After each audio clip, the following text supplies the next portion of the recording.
Barron Trump is stepping out of his father's shadow and into the grocery aisle. As a sophomore at NYU Stern, he is trading political advisory roles for a position in the physical goods market. His million-dollar venture, SOLLOS, is scheduled to launch in May of 2026.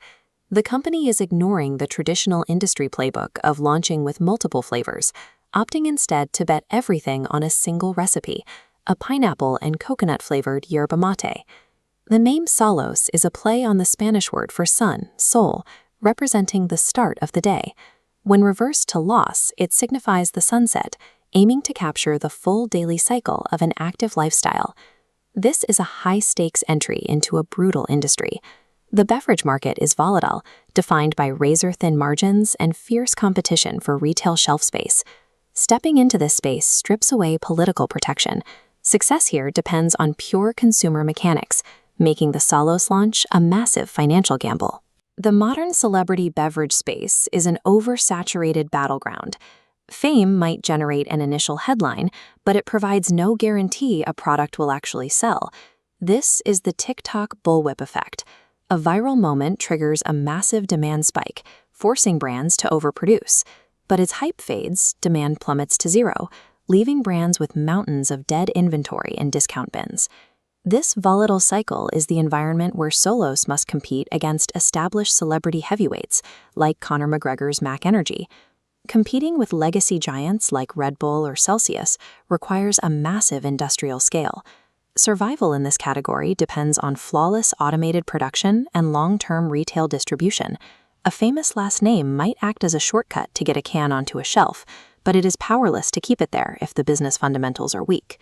SOLLOS is specifically designed to capitalize on the booming trend of functional beverages and clean ingredients. This is a sharp pivot from pioneers like Guayaquil, who built their identity around indigenous roots and direct rainforest conservation in the Atlantic forest. Historically, yerba mate is a deeply grounded cultural staple, typically shared communally from a traditional gourd. SOLLOS abandons that heritage. Instead, they have engineered a purely aesthetic South Florida beach lifestyle brand. This branding targets the nutracosmetics and Gen Z wellness demographic, consumers who prioritize specific functional ingredients and a curated aesthetic over the drink's traditional origins. It is a calculated move. SOLLOS is engineered to capture modern purchasing trends, rather than competing on the authenticity of its ingredients' history.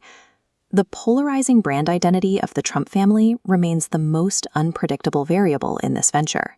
Barron has already demonstrated an ability to reach young audiences, previously serving as a key advisor for his father's campaign to capture the Gen Z vote. He was credited with directing his father toward high-influence podcasters and the manosphere to engage with young men online. However, the requirements for politics and retail are different. A political campaign only needs to win over a narrow base, while a beverage brand requires broad, mass-market appeal to remain profitable. We are already seeing the friction even before the launch. The brand has faced immediate backlash from critics, alleging influence peddling and dismissing the project as a grift. Severe political polarization creates a massive liability in this industry. Survival depends on authentic storytelling that can survive boycotts and appeal to a general audience. The launch of SOLLOS will be the first true test of Barron's own cultural capital, separate from the family's core political and real estate empire. This is a low-margin, physical product launch, a significant departure from the family's previous interests in intangible markets like cryptocurrency. The beverage industry acts as an equalizer. Millions in funding can buy shelf space, but cannot buy loyalty if it fails to deliver.